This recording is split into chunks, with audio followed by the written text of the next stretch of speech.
we are back on the road again. So I thought I would do a little video about a question that we've been asked more and more frequently in recent days. So you've probably heard this too, and the question is the skyrocketing cost of gas going to change the way you live as a full-time RVer? And it really is a valid question.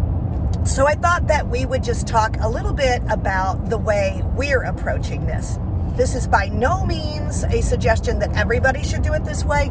This is just the way that we're kind of handling this more expensive way of traveling. So as you all know, gas prices have gone up significantly, and it has actually just about doubled the cost that it takes us, right, to go from place A to place B.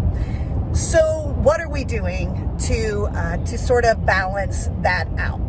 Now, in our case, in the past, if we were traveling, say, from Florida, the Florida Panhandle to Indiana, we would probably leave Florida on a Friday. We'd go as far as Montgomery, Alabama. We'd spend the night there Friday night. Then we would go on up a little further. Saturday night, we'd probably stay in, say, Nashville, Tennessee.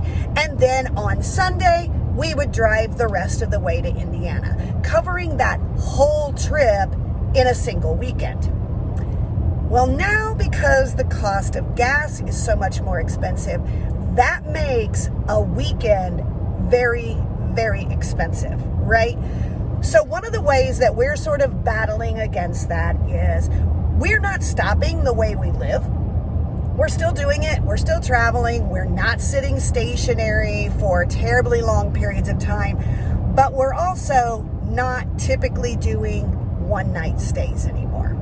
Instead, what we're doing is we're traveling our usual 3 to 4 hours a day, and then we're going to probably sit at that location for 3 to 4 days, or even better, staying there for a whole week. And then the next weekend, we go another 3 to 4 hours. So what we're doing is we're certainly not defraying the cost. We're just spreading it out over a longer period of time. And since Phil and I are still working, that's a little easier to budget for, right? Because when we're getting paid every 2 weeks, now we can sort of spread that cost out between pay periods. So that's one of the ways that we're handling it. One other tip that I'm going to share with you that I actually just discovered yesterday by accident. Went to fill the truck up before we headed out on the road today, and we had about a half a tank of gas, so we only needed about a half a tank. We knew it was still going to be right at that $100 range, but nonetheless, we were able to do it. Pulled up to the gas pump, I'm pumping my gas, and there's a gentleman in a truck on the other side of the pump. And he is trying to fill his truck up, and he was almost on empty. And what happened was, at $100, the pump stops pumping. So he goes inside, talks to the gentleman in there. He says, try putting a different card in, or just taking that card out and putting it back in. It might let you do another $100. He tried that, didn't work. So he was instructed to perhaps go to a different gas station. So here's my tip that I'm going to share with you. If at all possible, don't let your trucks get below a half a tank. I would encourage you to stop and fill up, because a half a tank of gas is right at, I think we paid $4.39 a gallon yesterday, and a half a tank, 22 gallons, was right at $97. So we were just below that $100 cutoff, but the poor gentleman beside me, he was well below that, and he didn't get to fill his tank at all. Now, if you're just hanging around in an area and you're doing little jaunts, that's not as big a deal. But if you're wanting to get down the road and not have to stop to get gas on the way, for example, today we're traveling about 3 hours and 45 minutes. It's very likely that we're not going to have to stop and get gas, right? Because we have a full tank. But if we weren't able to fill up, that could have been a problem. So that's my tip for you.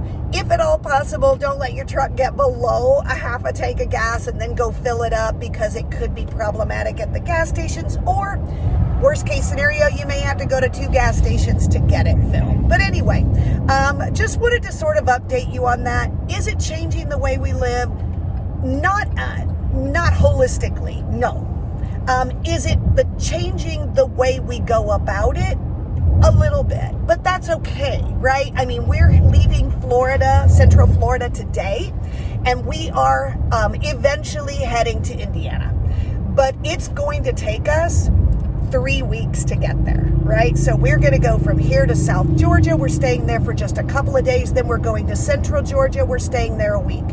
Then we're going to go over to Alabama. We're going to stay there a week. Then we're going to Kentucky. We're going to stay there a week.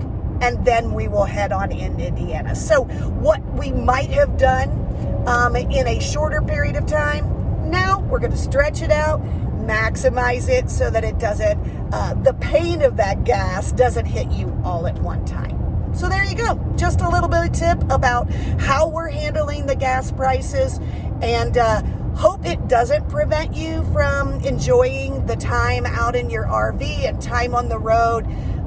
But I want to encourage you that there are still ways you can do it, just sort of spreading that cost out a little bit. As always, we're Hendrick Home on the Highway, and we will see you down the road.